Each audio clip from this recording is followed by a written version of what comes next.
Hello, Namaskar. This is Firstpost and you're watching Vantage with me, Palki Sharma.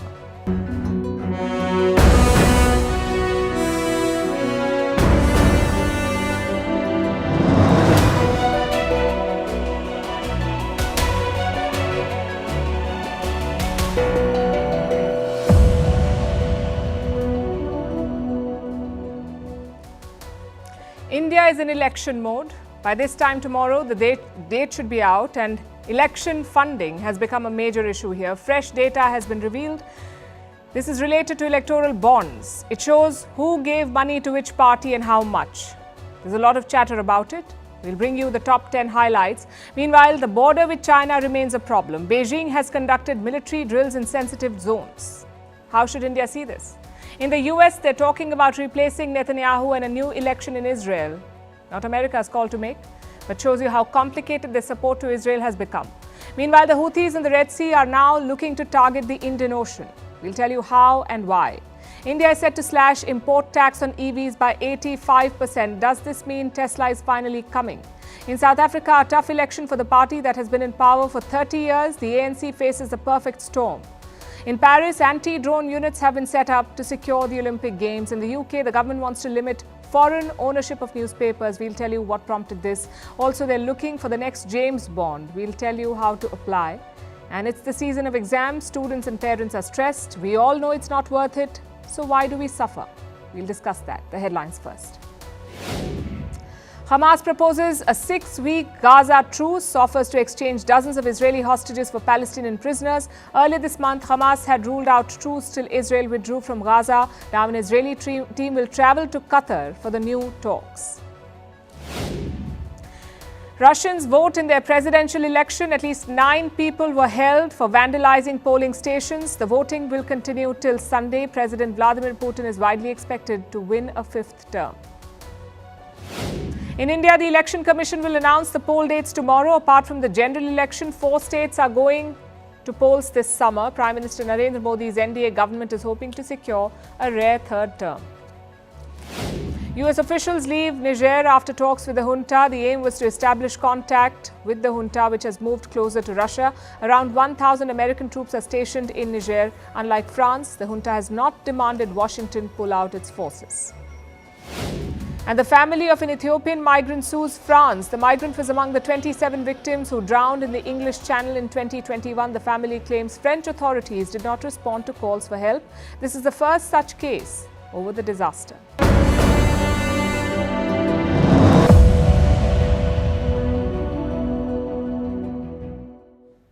We begin with the biggest story in India, electoral bonds. After all the delays, all the legal tussles and all the political fights, the data is out.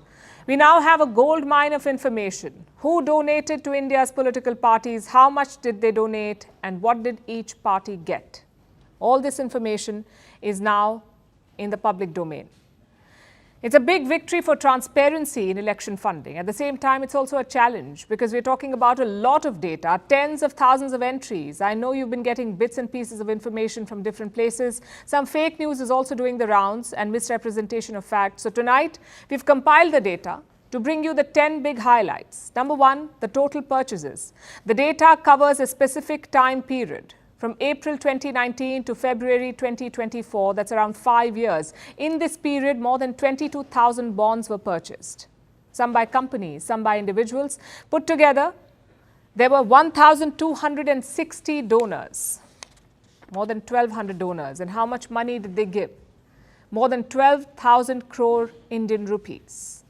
That's about 1.5 billion US dollars.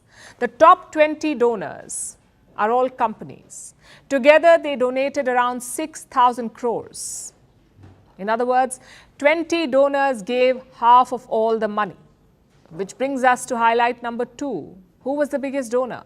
A company called Future Gaming and Hotel Services. It is based in Tamil Nadu's Coimbatore. It is headed by this man, Santiago Martin, aka Lottery King. He started this company back in 1991. Today, it has a foothold in 13 Indian states. And what does this company do? Conduct lotteries. Martin has a huge network of buyers and sellers. Guess how much he donated via poll bonds? More than 1,300 crore rupees, which is 150 million US dollars. Next is highlight number 3. The second biggest donor on the list, Megha Engineering and Infrastructures. It's an unlisted company based in Hyderabad. It makes tunnels and railway infrastructure. You may know some of their projects, like the Zojila tunnel in Kashmir. And how much did they donate? 966 crore rupees or $116 million. Now, this company is also involved in India's first bullet train. They're making a station in Mumbai. Now, we come to highlight number 4. The third biggest donor, a company called Quick Supply Chain. They build warehouses and storage units. They donated some 410 crore rupees. That's around $50 million US. Now, chances are you haven't heard of these companies. None of them are listed on the stock market. But the top 10 does have a few familiar names. And that's highlight number 5. Vedanta Group, slotted in as the fourth biggest donor. They gave some 400 crore rupees. At number 6 is the Bharti Group, the company that owns Airtel. They donated around 224 crore rupees. Another familiar name is Keventer, a food company based in Kolkata. They donated using 3 different subsidiaries. And the total? A whopping 670 crore rupees, Keventers. All the big names of India Inc. are also on this list. ITC, Mahindra, DLF, PVR, the Birlas, Bajaj, SpiceJet, Indigo, Ultratech Cements, all of them have bought electoral bonds. Next is highlight number 6, an apparent trend in the donations. Many of these companies were being pursued by central agencies like the CBI and the Enforcement Directorate.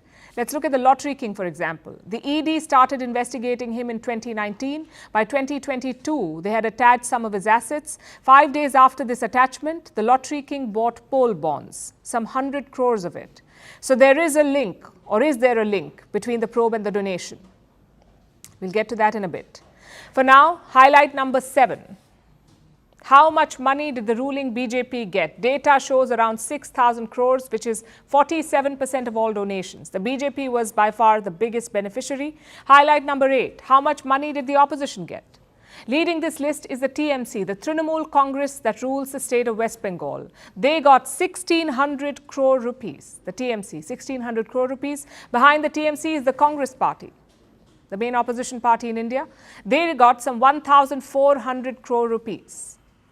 Telangana's BRS received more than 1,200 crore rupees. Odisha's Biju Janata Dal got 775 crores and Tamil Nadu's DMK got 640 crores. Now, the trend here is quite clear. Ruling parties received a lion's share, both at the center and in states. Next is highlight number 9. How are political parties reacting to it? The opposition is focusing on one point, the link between central agencies and donations. They say companies were pressured to donate, sort of like extortion. They also say donations were used as kickbacks. Like mining companies got permits after donating, infra companies got contracts after donating. They're calling it one donation, one party. But the ruling BJP has rejected all these charges. Finally, highlight number 10. What happens next? Well, these bonds also have a unique identification number. It links the donor to the party, and that number has not been released yet. But the Supreme Court wants it published. They've issued a notice to the State Bank of India, and that number will trigger more controversy because it's the missing link in this whole case. The SBI, the State Bank of India, should reveal that data next week. We'll see what happens then.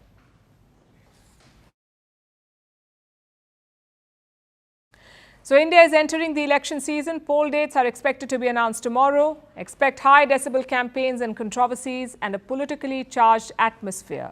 But amid all of this, India's leaders cannot take their eye off China because the border situation is still precarious and the PLA is mounting a new challenge.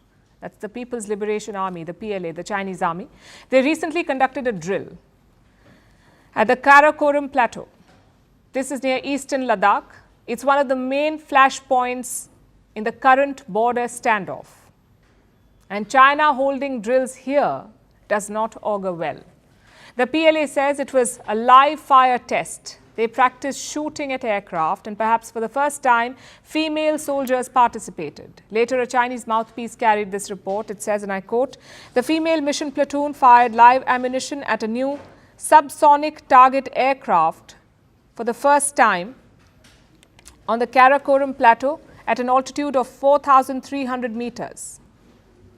The female soldiers found an enemy aircraft due east and launched the missile after a countdown.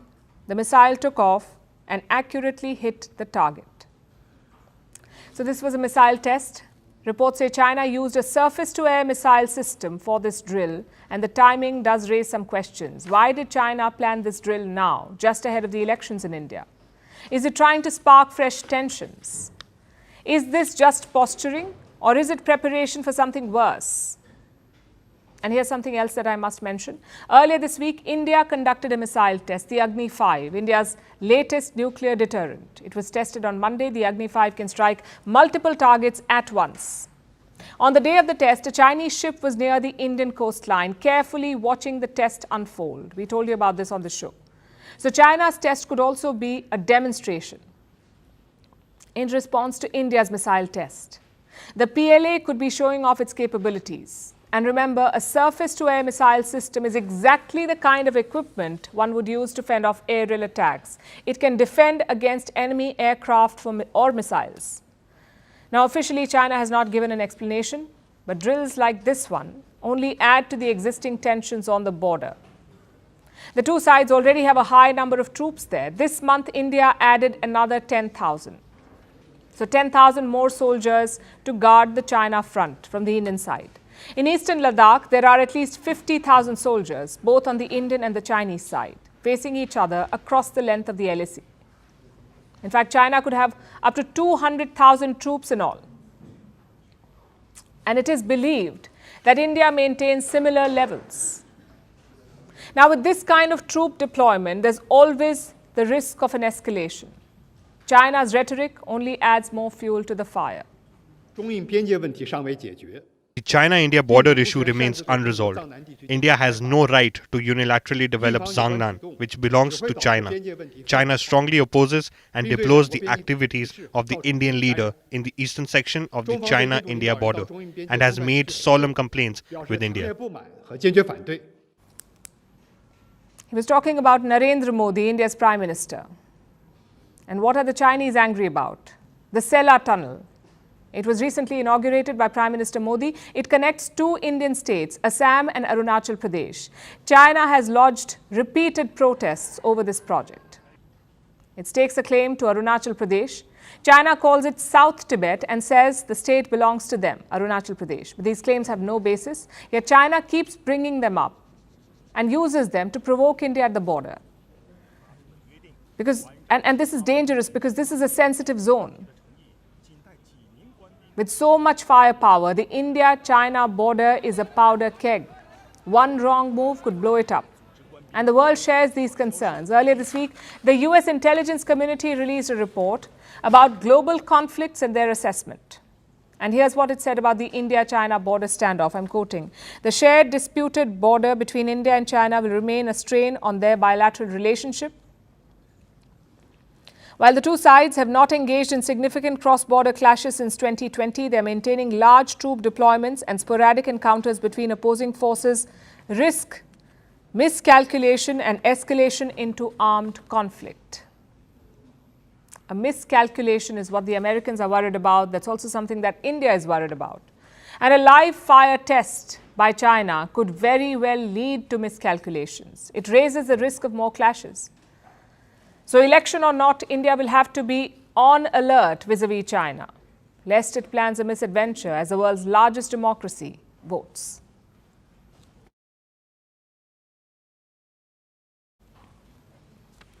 Our next story is about Tesla, a company which was once considered the future of the auto industry. Today, Tesla's future seems uncertain, and India may hold the key to its survival. Tonight, we'll tell you how. 2024 has been off to a rough start for Tesla. The buzz around electric vehicles is fading, sales have plunged, and so has the valuation of Tesla. The car maker is officially the worst performer in the S&P 500. The S&P 500 is an index of America's top 500 companies. Tesla is at the bottom of this list now. Tesla shares have dropped by over 30% since January. The company's problem is growth, or the lack of it. It needs to find new customers. Which brings us to India.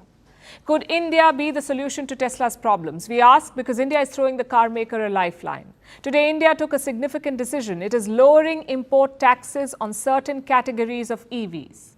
Earlier, the tax rate was 100%, but now it has been reduced to 15%. So, import tax has been reduced by 85%.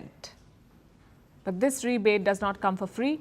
If a company wants to avail this concession, it will have to invest in India. It will have to make electric vehicles in India. And this investment must be upwards of $500 million. That's the minimum, $500 million. You have to put in $500 million to unlock this concession. Now, Tesla, as we know, has been pursuing the Indian government for this. Its founder, Elon Musk, has tried several times. Last year, he met India's Prime Minister, Narendra Modi, and then he dropped some hints. Musk said Prime Minister Modi wanted Tesla to invest in India, and he was on board. But he wanted to do it on his terms. Elon Musk did not want to make Teslas in India. He wanted to import the cars and sell them here, which is why he wanted the import tax to be reduced. Now, under India's new rules, Musk is getting his wish. The only caveat is that he'll have to shell out at least $500 million. Now, Tesla is worth over $500 billion, so $500 million should not be a problem for them. But Tesla is not the only one looking to enter this market. There are other car makers in the fray, like Vietnam's VinFast. It's an EV maker. Last year, it became more valuable than Ford and General Motors.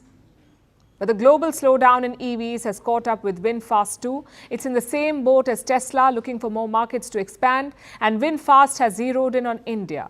They've already committed $2 billion towards India. They've started building a factory in India, in the southern state of Tamil Nadu. VinFast also wanted an import duty cut.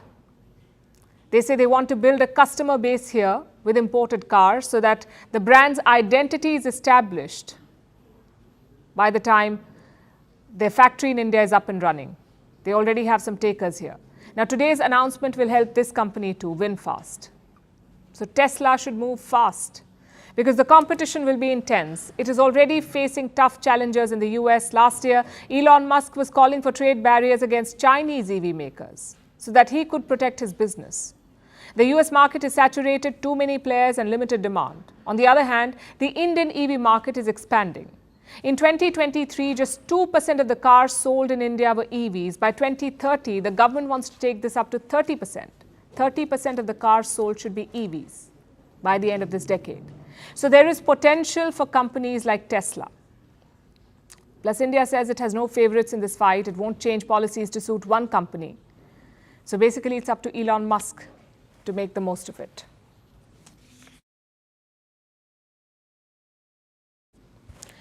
Is the United States moving away from Israel? We've been asking this question for a while. Each time Washington says no. For good measure, they also protect Israel at the United Nations. But now it's getting harder to say no. All indications are that Joe Biden is losing patience with Benjamin Netanyahu, with his endless war. First, Netanyahu bombed Gaza, Biden supported it. Then Netanyahu sent soldiers into Gaza, again Biden supported it. Then Israel moved into the Gazan safe zones in the south. Again, Biden reluctantly supported it, but now the patience is running out. This week, a US intelligence assessment was published. It warned that Netanyahu's government may fall. Of course, Israel rejected it. Senior officials accused Washington of trying to topple Netanyahu. Then yesterday, a top Democrat spoke out. His name is Chuck Schumer. He's the majority leader in the US Senate. Schumer wants Israel to hold elections for a new government. I also believe Prime Minister Netanyahu has lost his way by allowing his political survival to take the precedence over the best interests of Israel. At this critical juncture, I believe a new election is the only way to allow for a healthy and open decision-making process about the future of Israel. Let me point out the obvious problem here. The US does not call elections in Israel. That's not Schumer's job. But ignore the blatant meddling for a bit. Instead, focus on the message. Schumer is a political heavyweight in Washington. He's America's highest-ranking Jewish leader. So coming from him, this is an important call. The question is, does Biden feel the same way? Obviously, Congress is an independent branch of government. These are statements made by Senator Schumer, not by the Biden administration. Okay. So Biden doesn't feel the same way. Or maybe he does, but he doesn't want to say it. Either way, this is a crucial moment. It signals a semi-break between Israel and the US, a break that could hurt both sides. Israel needs military aid from the United States. They also need US protection at the United Nations. If not, the Security Council can force Netanyahu to stop the war. Biden too needs Israel. There are 8 million Jews in the US. They have strong opinions about the war in Gaza, so Joe Biden cannot afford to antagonize them. If he does, they could flock towards Donald Trump.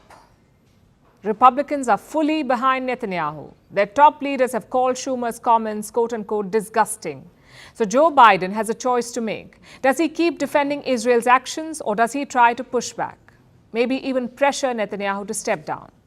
You see, Biden has never liked the Israeli prime minister. Yes, they've known each other for many years, but that does not guarantee warmth. You may not have noticed it after October 7th. After all, the Hamas attack was a horrible tragedy, so politics was forgotten. We saw Biden and Netanyahu grieve together. But 160 days have passed. Around 30,000 Gazans have been killed, so the politics is back. We mentioned the Jewish vote bank in the US, but Muslim Americans are also a sizable vote bank. There are 3.5 million Muslims in America, not to mention a massive liberal democratic base. They want Biden to change his policy. Let me show you what a recent poll found. 60% US voters want a ceasefire in Gaza. Only 32% say Washington should support Israel. So what does Biden do? He slowly sharpens his criticism of Israel. Look at how his tone has changed. And my administration's support for Israel's security is rock solid and unwavering. Let me say this as clearly as I can. Israel has to do everything in its power. Israel has to do everything in its power. As difficult it is to protect innocent civilians, and it's difficult. My hope and expectation that there will be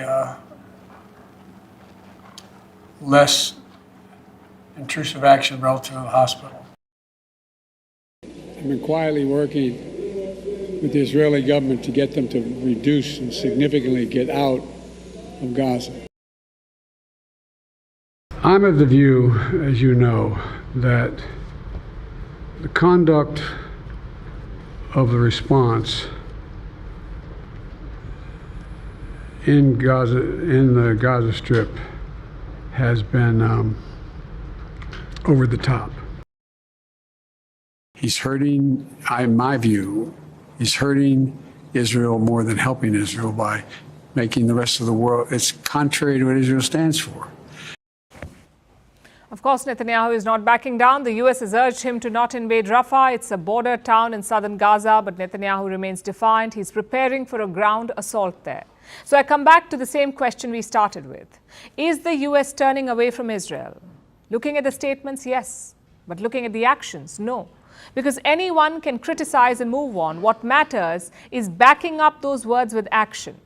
And Joe Biden is not doing that. He's criticizing Israel to keep his voter base happy, but behind the scenes, he's still backing them. Let's see if that changes in the coming days.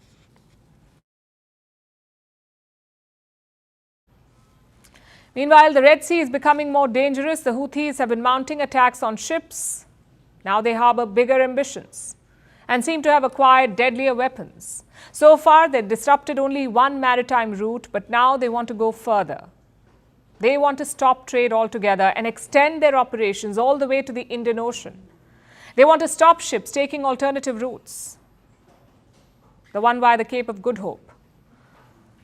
And how will they do this? Reports say there's a new weapon in the Houthi arsenal, a hypersonic missile. So better weapons and bigger ambitions. What do the Houthis plan to do next? Our next report tells you.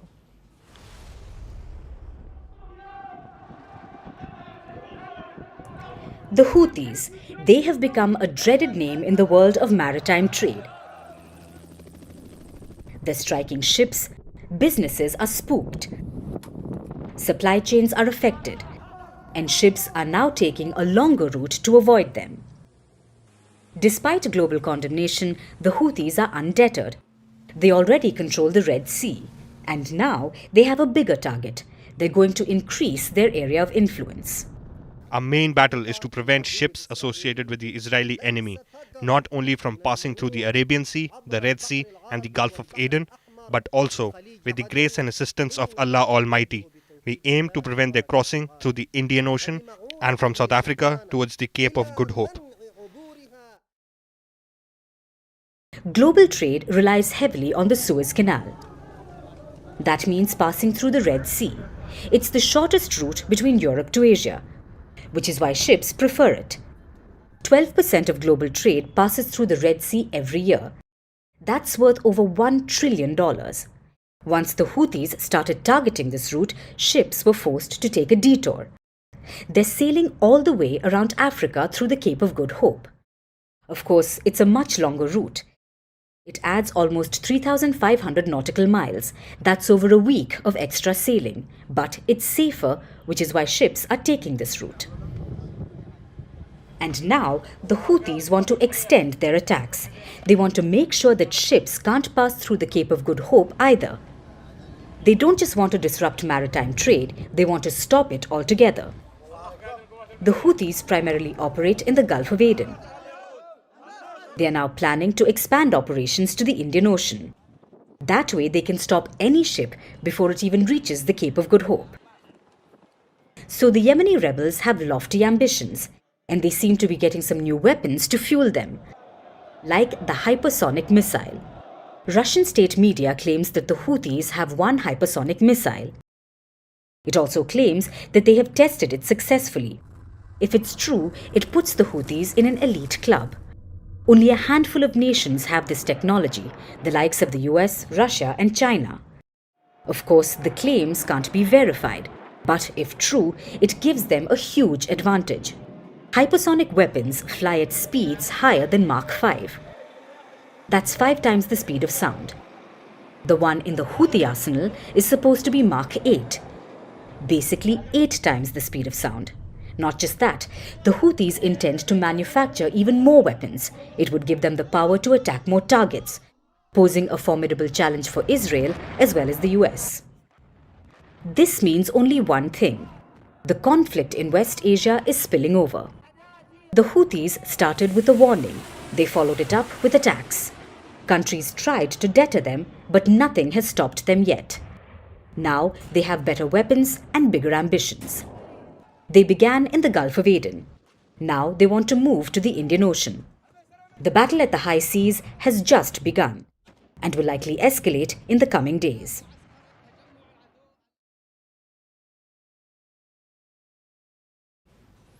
Now let's turn our attention to South Africa. It's the third richest country in Africa, home to more than 62 million people.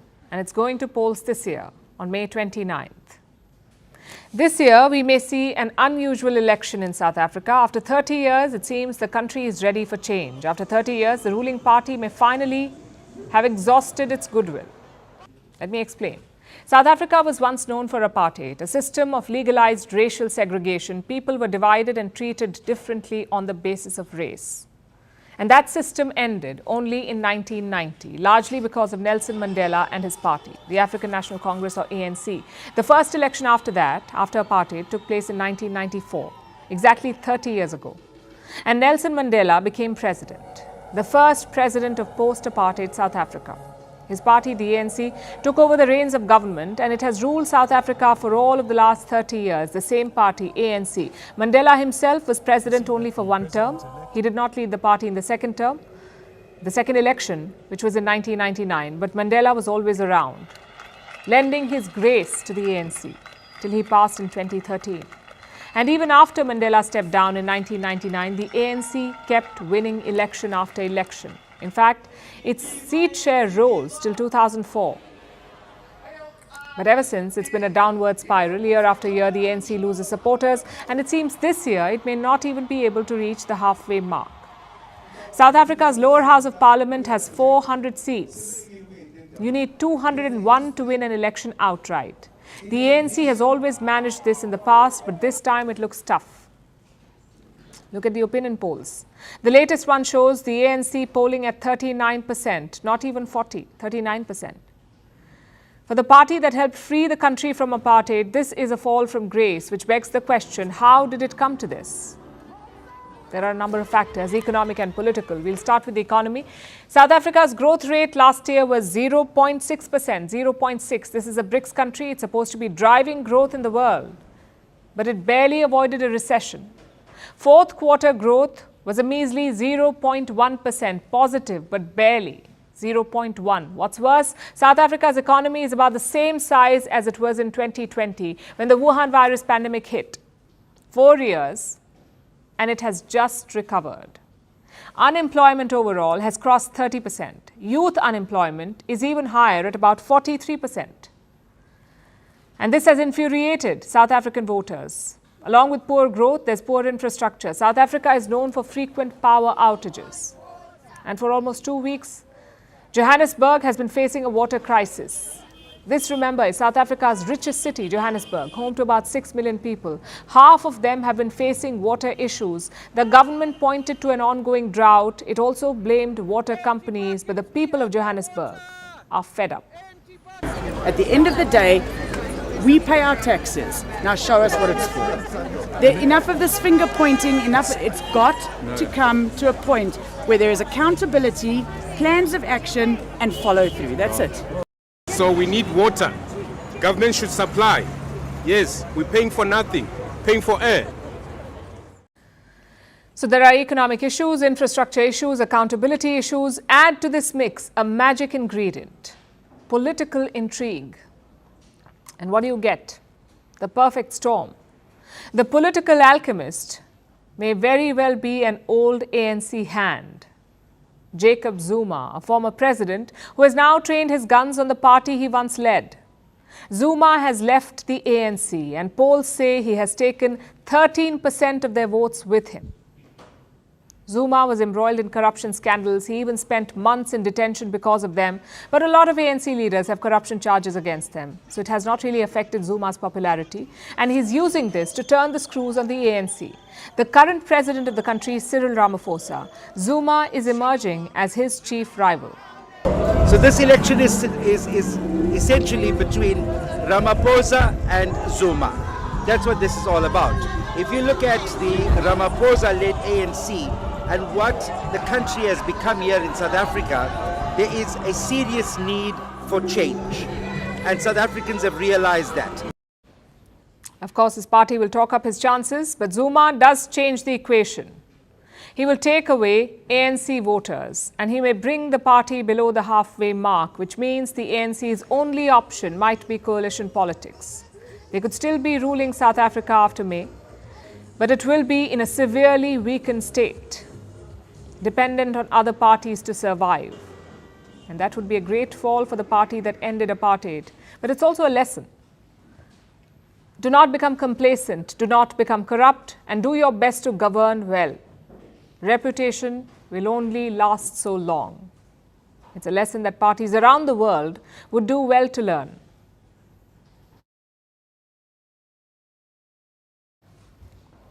Now let's turn our attention to Paris. The French capital has a nickname, the City of Lights. But the type of lights may change soon. Instead of the usual ones, Paris is about to get lasers.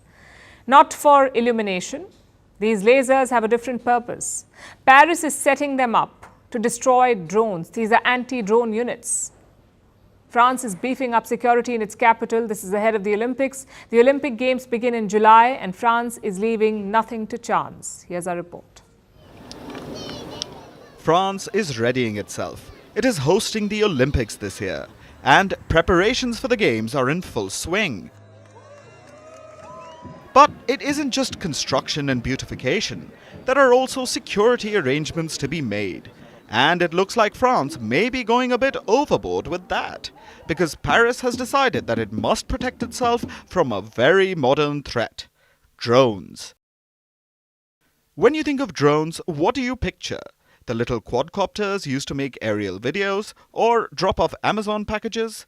In a war setting, you may imagine the famous battle drones like Turkey's Bayraktar TB2 or even Iran's Shahed 136 kamikaze drones.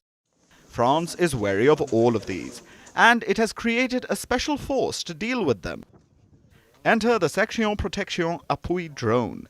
This new force will be protecting the Parisian skies from terrorists and apparently protesters as well. So when I talk about threats by protesters, it could be a banner hung to express certain opinions that you wouldn't want to see on an Olympic site. But the most dangerous threat, of course, is a drone used for terrorist purposes. Drone-mounted bombs and banners will be shot down with a state-of-the-art French anti-drone system. This includes the Nero RF and Nero F55 jammers.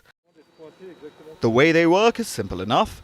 When a drone is in the crosshairs, a jammer rifle fires a beam of radio waves at it. The beam overloads the drone's receiver, meaning it can't get commands from the person operating it. This renders the drone immobile, allowing different means of disposal, like a net thrown by this gun, the Skywall drone defense system. But if that doesn't work, there are more explosive alternatives. See these vans with the big camera-like thing on it? That isn't for taking panoramic shots. That is a portable anti-drone laser. Now these won't melt the entire drone, they aren't that advanced yet, but they can burn the drone's control system, again incapacitating it, or even overheat the drone's explosive payload, causing it to detonate mid-air before it reaches its target. All of this may seem like sci-fi warfare, but it's making its way to our day-to-day lives. France is relying on this to protect the Olympic Games. We are ready to protect the Olympic Games and to ensure that these games are a celebration for everyone. We are putting the best systems in place. We are the ones dealing with threats from the air.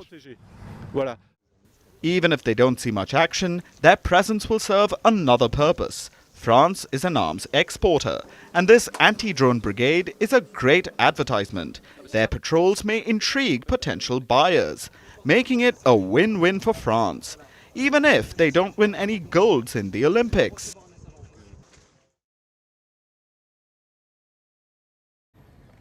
What qualifies as a strategic industry? Defense, yes, also space exploration, maybe even steel and metal. But what about news media? Your newspapers, magazines and television channels, do they qualify as a strategic industry? Britain seems to think so. The government has announced a new policy. It will ban foreign regimes from owning UK newspapers and magazines. Why did London need this policy? Because the UAE was looking to buy British papers, specifically two of them, The Telegraph and The Spectator. And why were they selling?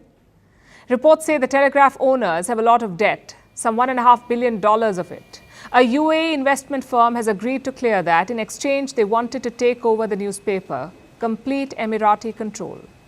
But the UK lawmakers opposed it. Around 100 of them wrote a letter opposing the takeover. That's when the government stepped in. They formulated this new ban on ownership. The next step is for the parliament to pass it. Shouldn't be a hassle though, because the opposition Labour also supports it. So now we know where the UK draws the line. Football clubs are fine, real estate is fine, retail chains are fine, but news media is not. Of course, there's a political angle here. The Telegraph is a favourite of conservative leaders, so they want it to remain British. Well, they've got their wish. Because the UAE's takeover attempt has been halted. The Telegraph has now appointed a new chairman. His job is to deal with the fallout. Mission accomplished here. But this controversy also raises bigger questions. Do foreign governments and investors own media assets elsewhere? Are there rules to stop it? And if not, what is the impact? Let's look at Britain first. 3 firms dominate 90% of their newspaper market. One of them is News UK, owned by American billionaire Rupert Murdoch.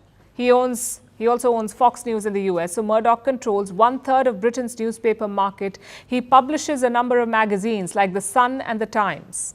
Other examples are The Independent and The Evening Standard. Both were acquired by a Russian holding company, one that was founded by a former KGB agent. So pretty close to Kremlin. Across the Atlantic in the US, it's a billionaire's game. Most publications are owned by America's richest, but there are a few exceptions, like the New York Times. In 2008, Mexican billionaire Carlos Slim helped them out. This was during the financial crisis. Slim loaned NYT around $250 million. In exchange, he got around 8% stake in the company. In 2015, he bought more shares. Slim doubled his stake to almost 17%. He became the NYT's largest shareholder. Since then, he's offloaded some of that. And that's the situation in the US. What about India? India does allow foreign investment in news media, but there are limits. Major changes were introduced in the year 2000. Up to 26% foreign investment was allowed in print media. In news broadcasting, it was 20%. And non-news outlets, 49%. Non-news media. So the message was clear. Foreign money is welcome, but the control must remain with India. In 2006, these limits were tweaked. FDI in news channels, foreign direct investment in news channels, was increased from 20 to 26%. Non-news channels were permitted 100%. Another change was made in 2015. FDI in news channels was increased again from 26 to 49%. Both print and digital media have a lower limit, only 26%. Now, foreign investment has brought in a lot of money, even in the information and broadcasting industry. The FDI in 2023 was almost 3,700 crore rupees. It was a 230% jump than the year before.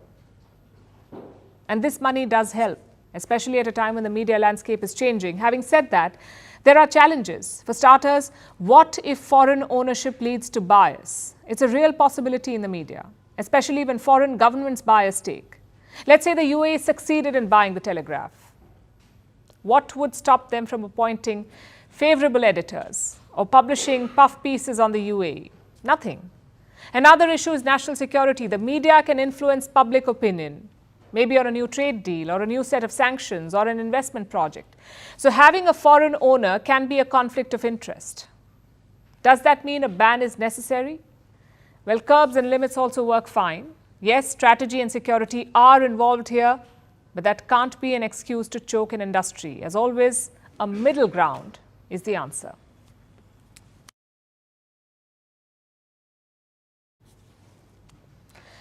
For our next story, let me ask you a question. Do you want to be the next James Bond? If the answer is a yes, a puzzle could take you closer to your dreams. The UK spy agency has released a riddle for potential new recruits. It's on their LinkedIn page. It's a picture with clues. If you can solve it, they may hire you. Basically, you could be one step closer to being a real-life James Bond. So can you work out this mind-bending riddle? Do you have what it takes to become a spy? Our next report will tell you. Martinis shaken, not stirred. High-speed car chases. Villains petting hairless cats. The world of 007 has long been an elusive dream. Most people love him and few hate him. But everyone secretly wants to be James Bond.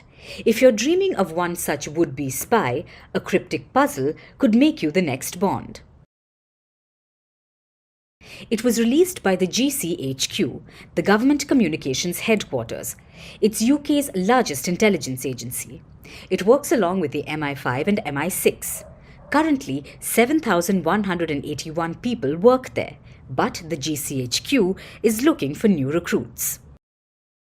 Usually, they would take tests, conduct interviews, but this time they are trying something different: visual puzzles. The spy agency has posted the riddle on its LinkedIn page. It's this cryptic picture. It has 13 clues. Each clue forms a letter. Together, those letters form a message. And if you can decipher that message, rush to the GCHQ. They'll want you. Of course, that is if you're a UK citizen. Sorry to break some hearts there. So what's the point of this puzzle? GCHQ says puzzles are at the heart of their work. The agency is best known for its operations during World War II. It relocated to Bletchley Park. Among its staff was Alan Turing. He famously decrypted coded German messages. They were sent using the Enigma cipher machine. It had once seemed impenetrable, but Turing cracked it. It helped save lives and even ended the war early. So puzzles are indeed important to the GCHQ. But this one is meant to attract lateral thinkers, those who never thought of working in intelligence. And that's what the GCHQ director stressed on. She said, and I quote, "We're on a journey to make sure that we reach out and connect to people who've never thought of working with us." The British spy agency has already published the answer on its page. They haven't told us if anyone cracked it. But the enigmatic puzzle remains a testament to the never-ending allure of the spy world. You can still try solving the puzzle. They may not hire you, but when you unravel that last clue, you will at least know in your heart that you have it in you to be the next James Bond.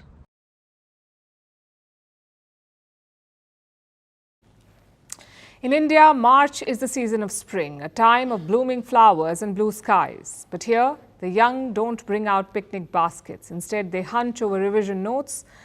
Their cramming rifts reach feverish levels, and countdown clocks start ticking faster. Because in India, March is also the season of stress. Students across the nation take crucial exams, final semester tests, graduating board exams, entrance tests. And there is one thing Western sitcoms do not get wrong about India. Exams are a very big deal here. Family life comes to a standstill. Weddings and birthday parties are postponed. The Prime Minister gives his best wishes. All of this before students enter the exam dungeon. Then they're on their own. They're not allowed to ask for help. They can't take a little more time. They must pretend to think when a teacher passes them, and they're judged on the outcome. Not sure how everyone finds out that the results are out, but they do, and phones start ringing off the hook. If the result is good, there are gifts and sweets, so many sweets. But if the outcome is bad, the entire family goes through the 5 stages of grief. So you get the gist. But you're mistaken if you think exams are a big deal only in India. Take Gaokao, for instance. This is China's final school exam, and it is the toughest exam, not just in China, not just for schools. Gaokao is the toughest test among all the tests in the world, apparently. Chinese students overcome impossible expectations to ace it. Or look at the Sanyong, South Korea's final school exam. It is 8 hours long and highly challenging. On the day of this exam, flights are halted, businesses open late, and the army pauses its exercises. It's a whole thing. Because across the world, grades are treated like tokens of exchange, and education is seen as a means of trade for social and economic access. A good college, a good job, a good house, a good marriage prospect, a good life, and good grades promise all of this. Often this is also the case. Acing exams can alter the course of one's life. So not taking away from the importance of grades or the accomplishment of those who score high, but exams and grades are not the only thing that define your life. There are enough and more examples of those who did not score well, but did well in life. So there is no reason to put children under immense pressure. It won't boost grades. It will only increase mental health issues like anxiety, depression, and suicidal thoughts. Let me give you the example of Canada. Mental health-related hospital admissions among teens are at a peak between January and April. That's the exam season in Canada.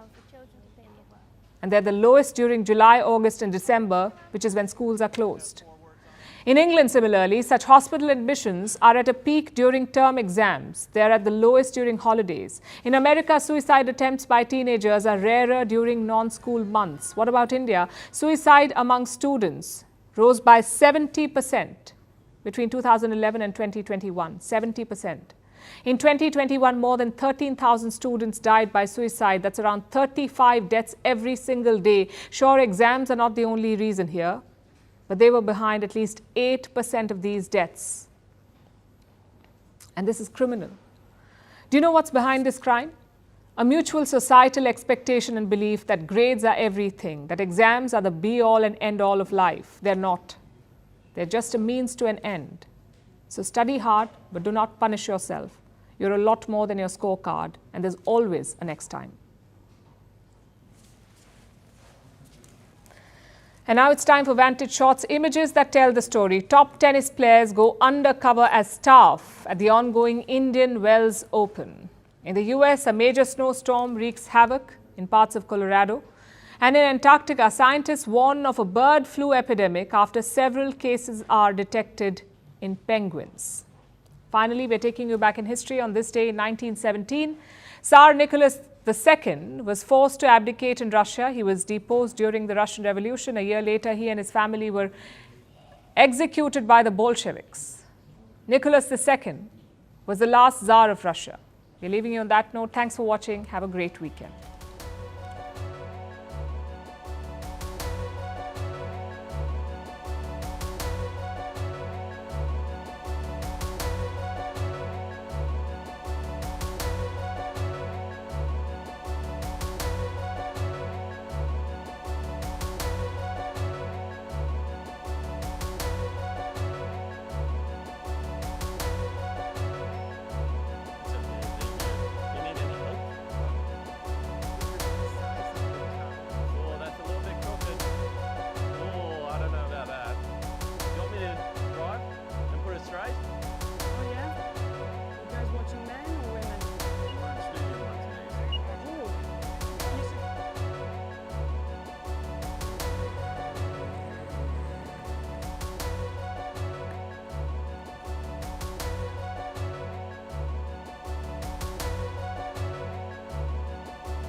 As Russia gets into election mode, Vladimir Putin is looking to become president for the 5th time. His opposition at home is already buried, practically non-existent. His popularity is also at an all-time high. Putin has already won the political battle at home, but there is one battlefield where he isn't enjoying much success. The war in Ukraine has been on for 25 months and counting. Russia controls the eastern front completely. But as Putin's troops push forward to capture more land, their biggest challenge still awaits them. It's the battle in the Black Sea.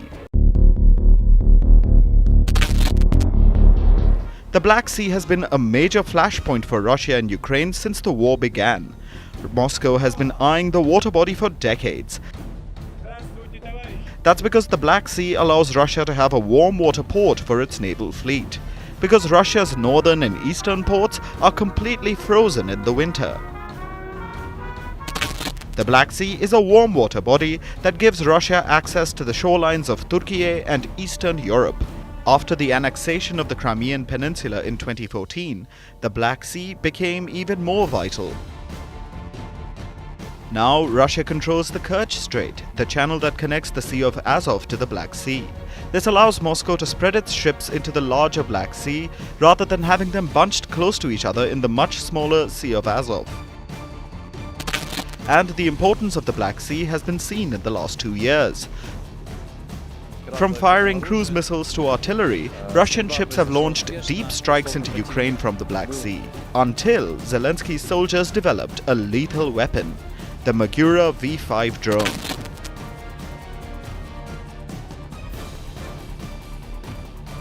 Ukraine claims that it has sunk 33% of Russia's Black Sea fleet. Kyiv says that out of 74 combat vessels, it has sunk 24 ships and 1 submarine of the Russian fleet. And Russia's biggest loss was the guided missile cruiser, the Moskva. Zelensky gives the credit to the special armada of the Ukrainian Navy, which uses the sea drones. In the last 30 days of fighting, Russia has lost 2 warships in the Black Sea. And the main predator has been Ukraine's Magura V5 drone. These are unmanned surface vessels. They are capable of performing surveillance, patrolling missions, and kamikaze attacks. Each Magura V5 boat can carry up to 200 kilograms of explosive payload. The drone boat has an operational range of 800 kilometers, and it costs approximately $250,000. Here's how Ukraine carries out these attacks. It waits until a Russian warship in the Black Sea becomes overconfident and ventures solo. Then a barrage of Magura V5 drones are launched. The attack can have anywhere between 10 to 20 drones running in circles around the Russian warship, until they finally all speed in and collide, causing massive explosions that damage the ships. Here's how effective Ukraine's strategy has been in the last 1 year. Ukraine's Magura V5 drone has sunk 5 Russian warships in the Black Sea. This includes 3 landing craft, 1 patrol ship, and 1 missile cruiser. And in each attack, at least 10 Magura V5 drones were used. And losing these ships has been extremely costly for Putin. The total cost of 10 Magura V5 drones comes out to just $2.5 million, whereas the cost of Russia's landing craft averaged between $100 to $180 million. The patrol ship and the missile cruiser cost Russia between $60 to $65 million. Clearly, the Magura V5 is Ukraine's biggest success story, and they want to keep the momentum going.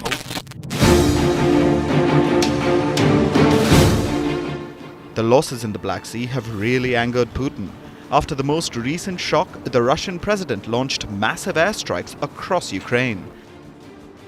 It was a close shave for Zelensky and Greek Prime Minister Kyriakos Mitsotakis.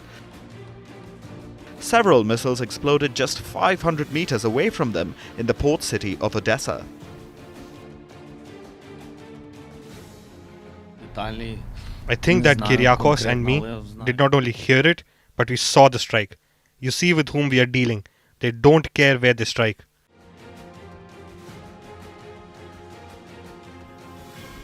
We were at the port of Odessa, and President Zelensky and his staff gave us a tour, explaining to us, on the one hand, the importance of the port for Ukraine's exports, and on the other hand, showing us the significant damage the critical infrastructure has suffered. When we heard some sirens, and shortly after, as we were getting onto our cars, we heard a big explosion. Ukraine has learnt the tricks of the trade. They have announced a major investment into the Magura V5 program.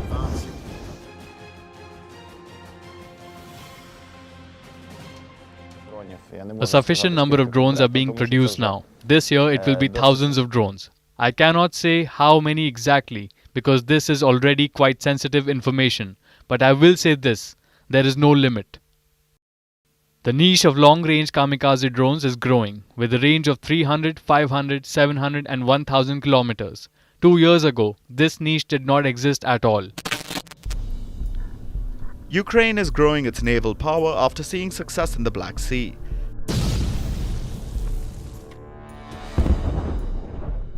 Helping them is Turkey's President Recep Tayyip Erdogan, who handed over 2 warships to Zelensky. And Erdogan thinks he can play an even bigger role, the one of mediator. Since the beginning, we are giving our utmost contribution for the war to end on the basis of negotiations. We are ready to host a peace summit that Russia will attend to. From impeachments to inaugurations, if it's a political story, we are on the scene. The race for the White House is heating up. We're beating Biden. How dare he say that? If it's breaking news, we're live with the latest coverage. From the White House, the State Department, and Capitol Hill, we know the issues, but above all, we know the players to bring you the latest in-depth analysis on all the key stories that we're covering. I'm Eric Ham. Join me from Washington here on Firstpost America.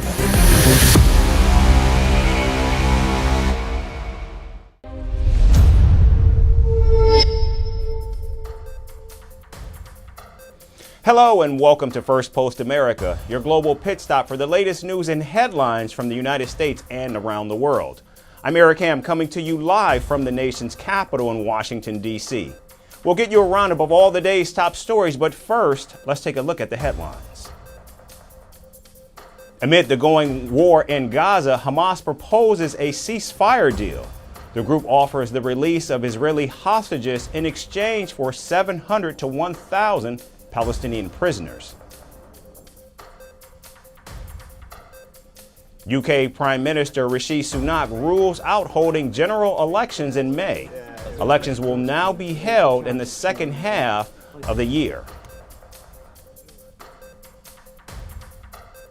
U.S. lawmakers put a $40 million aid package for war-torn Haiti on hold, citing a lack of details. The U.S. State Department is working with Congress to secure the release of funds. Al-Qaeda-linked terror group Al-Shabaab has claimed responsibility for attacking a popular hotel in Somalia's capital of Mogadishu. Somalia forces say multiple troops sustained injuries, but the threat has been neutralized. Popular fast food chain McDonald's has been hit by a technical outage in multiple countries. Thousands of customers in Japan, Hong Kong, Australia, and New Zealand were unable to order food due to a glitch in computer software.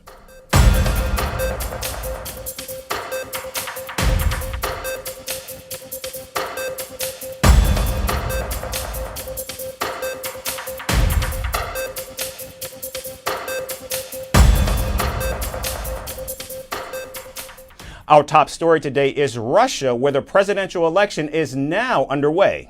Vladimir Putin is headed for another 6-year term as Russia's president, and this will make him the longest-serving Kremlin head since Joseph Stalin.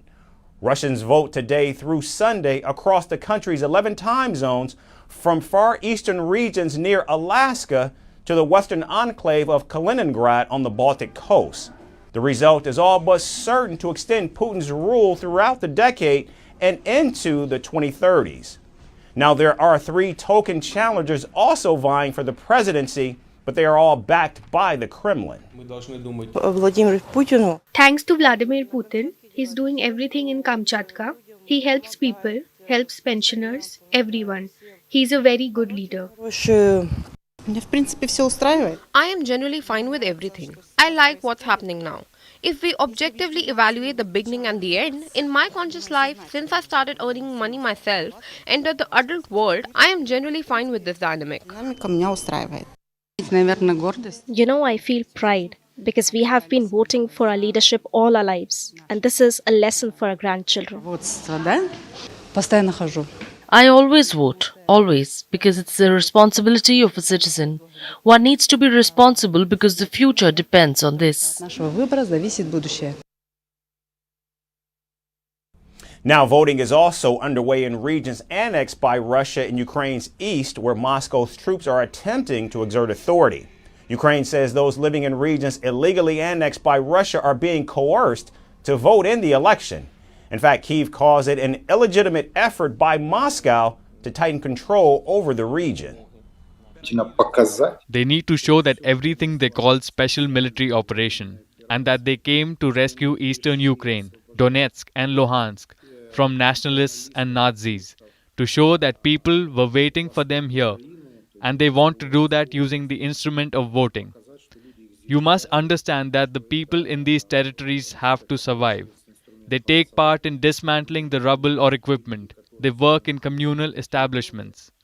There are lists here, and when they come to work, they are asked whether they voted or not. These lists are checked. A check is put next to who they voted for. So this is a conveyor where people are forced to go, under the muzzle of a rifle, or the threat of losing one's work, losing social benefits, medical support. So this is the compulsion to vote. Ahead of the elections, Vladimir Putin called on Russians to use the vote to show their unity towards his leadership. The Kremlin says the vote will show that Russians back Putin's assault on Ukraine.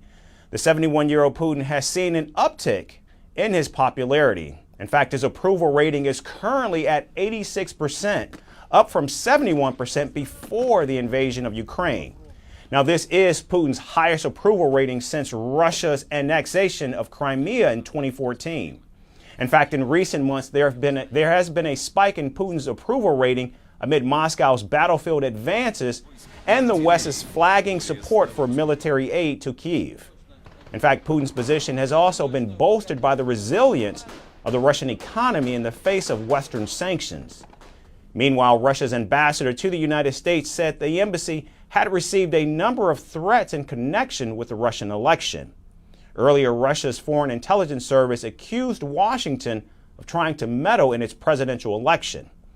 Russia claimed the U.S. planned to interfere and launch a cyber attack on Russia's online voting system. But the White House has dismissed these allegations, calling them false propaganda. And from the presidential election in Russia to the presidential election in the United States, President Biden is on the campaign trail in key battleground states. Meanwhile, his predecessor, Donald Trump, is battling legal woes in a court of law. In the latest, a Florida judge rejected Trump's motion to dismiss the classified documents case against him. Trump's counsel argued that criminal charges under the Espionage Act were unclear. However, the judge said that ruling in favor of Trump would be an extraordinary step. Still, Donald Trump has already pleaded not guilty to 40 criminal charges in the matter. Now, he is accused of illegally taking sensitive government documents when he left the White House in 2021. On his social media app, Truth Social, Trump described the case as a witch hunt. And his attorneys have repeatedly pointed, albeit falsely, to past presidents who they say also kept classified documents but were not prosecuted. Trump's legal team claims Ronald Reagan kept his own journals from his presidency that included classified documents, and Bill Clinton kept tape recordings from his presidency in his sock drawer. They have also repeatedly raised the special counsel probe into President Biden's handling of classified documents during his time as vice president. And speaking of President Biden, he went to Wisconsin and Michigan to shore up support ahead of November. In Wisconsin, he unveiled a $36 million infrastructure investment in the city of Milwaukee. The president is also announcing $3.3 billion in projects in 42 states. For generations, Black, Brown, and Native American, Asian Americans, Native Hawaiians communities weren't fully included in our democracy or our economy. Today, we're recognizing that history to make new history. I'm here to announce the first of its kind investment, $3.3 billion in 132 projects in 42 states, going to help right historic wrongs. Here in Milwaukee will mean $36 million in new federal funding to rebuild 6th Street. It will mean wider sidewalks for children walking to school, safer bike lanes for residents and visitors, dedicated bus lanes to get to work faster, new trees to provide shade, and modern infrastructure to prevent sewage from flowing into the Milwaukee River and the Lake Michigan. These are life-changing improvements. They're also going to make it easy for historic Black communities in the North and Latino communities in the South to access jobs, school, and entertainment. Opportunities in the city and Central Hub, from watching the Milwaukee Bucks play to attending Milwaukee Area Technical College. Now, Wisconsin is a politically important state that President Biden needs to win in order to secure the magic number of 270 electoral votes required to get reelected. In 2020, his margin of victory was less than 1%. And in 2016, Wisconsin supported Republican nominee Donald Trump. President Biden also traveled to Michigan's bellwether county of Saginaw, where he's trying to energize Black and union-affiliated voters. Now, Saginaw stands out as the sole Michigan county to have voted for the winning presidential candidate in the last 4 elections. In fact, leaders in both parties say it will be an uphill task for either presidential candidate to win the White House without winning Michigan. And now on to the Middle East, where the Houthis have issued more threats against commercial ships passing through the Red Sea. The rebel group has warned of carrying out more attacks during the holy month of Ramadan. Our main battle is to prevent ships associated with the Israeli enemy, not only from passing through the Arabian Sea, the Red Sea and the Gulf of Aden, but also with the grace and assistance of Allah Almighty, we aim to prevent their crossing through the Indian Ocean and from South Africa towards the Cape of Good Hope. This is an important, advanced and significant step, and we have already begun to carry out operations related to it. There is no option for the American or British except to stop the aggression against Gaza and to halt the starvation of the people in Gaza. And there are now alarming reports that the Houthis have test-fired a hypersonic missile. Russian state media claims the Iran-backed group test-fired a missile that reached Mach 8, or 8 times the speed of sound. The group has also claimed that the Houthis plan on domestically manufacturing these weapons. Hypersonic weapons pose a crucial challenge to missile defense systems because these weapons achieve extremely high speeds and can shift their trajectory mid-flight, making them almost impossible to intercept. In fact, only a handful of nations like Russia, China, and the United States possess hypersonic technology. However, Iran also claims that some of its missiles are capable of reaching hypersonic speeds. Now, Tehran has been the primary supplier of weapons to the Houthis. The addition of hypersonic weapons in the Houthi arsenal is clearly a game changer, as it makes securing the Red Sea a greater challenge for the United States and its allies. In fact, for weeks, the Yemen-based group has warned of military surprises in the Red Sea, and they've also further intensified their attacks in the region. This week we carried out 12 operations targeting ships and warships, carried out with a total of 58 ballistic missiles, cruise missiles and drones in the Red Sea, the Arabian Sea and the Gulf of Aden. This time they reached unprecedented distances, and 3 of the operations reached the Indian Ocean by the grace and assistance of Allah Almighty. This week we have reached the target of hitting 73 ships and warships. Now, Western intelligence agencies are yet to comment on the reports about the Houthis claiming possession of a hypersonic missile. However, if the reports are indeed true, then this certainly marks a significant escalation in the Red Sea security situation. And now, shifting our focus to Africa, after weeks of protests and political turmoil, Senegal will vote for a new leader on March 24th. President Macky Sall has already announced he will not seek a third term. And this marks the first time in Senegal's history that an incumbent is not on the ballot. Still, there are no shortage of candidates vying for the presidency. In fact, a total of 19 candidates are competing to be the next president of the West African nation. Our next report has the details. The Republic of Senegal will vote for a new leader on the 24th of March. The polls had initially been postponed to December by President Macky Sall. However, Senegal's top court ruled against the president, calling his action unconstitutional. And it looks like the political turmoil has finally ended. Election fever has gripped the nation. Political rallies and campaigning are in full swing, and the Senegalese voters are spoiled for choice.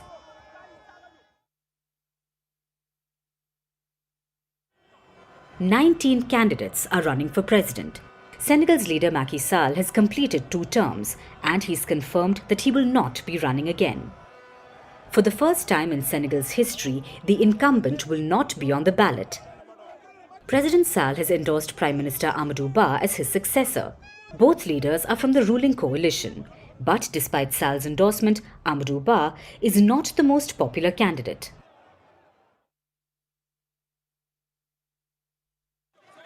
The favourite candidate is the opposition leader Bassirou Diomaye Faye. Faye is a 49-year-old tax inspector who has the backing of firebrand politician Ousmane Sonko. Faye and Sonko were sent to jail last year after having a fallout with President Sall. But now they've been released from prison and their supporters are overjoyed. Only Sonko can do this. Everyone is behind Sonko. Let's stay focused. He's clear. It's crazy they've pinned all sorts of things on him. But today he's clear. It's like he came from Mecca. All the country should be out to welcome him. This is disgusting from a government. You jailed someone and he is a celebrity when he is out. This is a victory. We love Sonko. Sonko remains a popular leader, but he has been charged for being morally corrupt. So he won't be running for president and has urged his supporters to fully support Faye. And Faye is completely capitalizing on Sonko's popularity.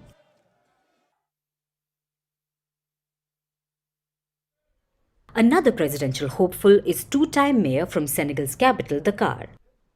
Though widely popular in the city of Dakar, Khalifa Sall had been in jail for 5 years on charges of fraud. He was released in 2019 following a pardon by President Macky Sall. Khalifa Sall is big on promoting sustainable development and sustainable living. That's because 70% of Senegal lives off of the agriculture and livestock sector.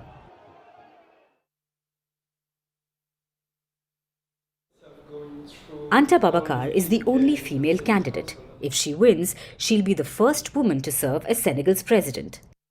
The 40-year-old is an entrepreneur. She took over Senegal's largest poultry company from her father. Babakar wants to boost Senegal's private sector. She also wants to promote free healthcare and reform the education system.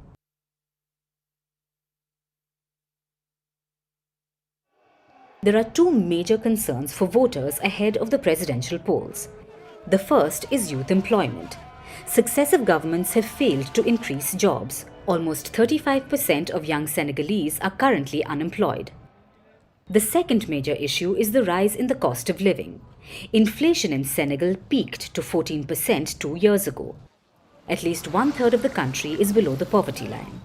And these economic hardships have been amplified with the global food crisis. However, things are starting to look up for Senegal. The West African nation plans to use the export of oil and gas to boost its economy. With voting less than 2 weeks away, Senegal is gearing up for a change in leadership, and the young population is wholeheartedly welcoming it.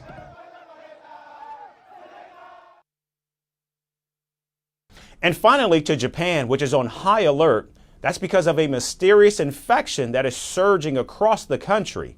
Japan's health ministry has advised people to take COVID pandemic-like precautions to deal with this bacterial infection commonly known as STSS.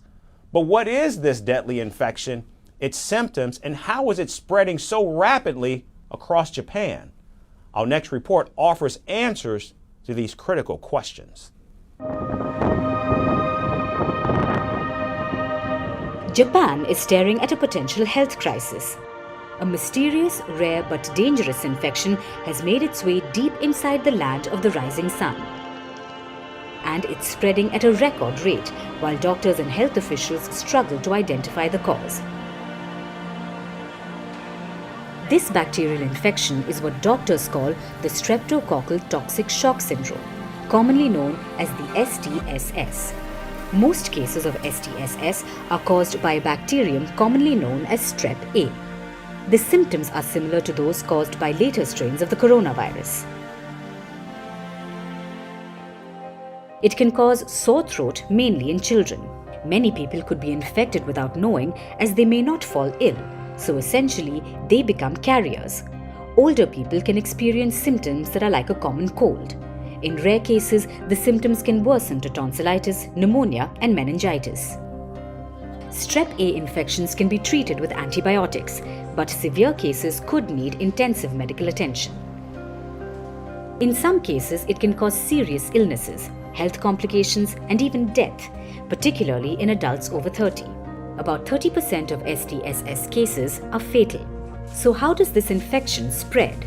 Much like COVID-19, it spreads through droplets and physical contact. The bacterium can also infect patients through wounds on the hands and feet. Authorities in Japan have confirmed the spread of a highly infectious strain of STSS. Japan's National Institute of Infectious Diseases, or the NIID, is still investigating this virus. They say the number of cases in 2024 will exceed those recorded in 2023. So far, 378 cases have already been recorded this year in all but 2 of Japan's 47 prefectures. 941 cases were recorded in 2023. So what caused the rapid rise of these infections in Japan since last year? Some experts believe it's connected to lifting of restrictions imposed during the coronavirus pandemic. Japan removed all pandemic border measures in April 2023. In May 2023, the government downgraded COVID-19 status from Class 2, which includes tuberculosis and SARS, to Class 5, placing it on legal par with the seasonal flu. These measures prompted people to lower their guard. Many abandoned basic measures to prevent infections, like wearing masks, and sanitizing hands also took a back seat. As the cause of these infections remains a mystery, Japan's health ministry is asking its people to follow the same hygiene precautions they did during the coronavirus outbreak. But the question is, will Japan now see a return of the pandemic way of life?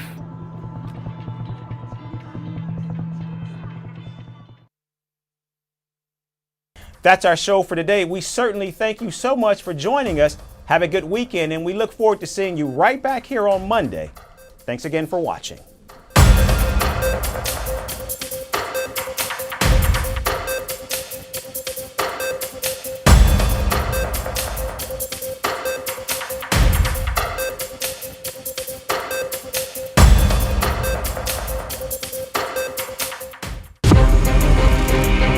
From impeachments to inaugurations, if it's a political story, we are on the scene. The race for the White House is heating up. We're beating Biden. How dare he say that? If it's breaking news, we're live with the latest coverage.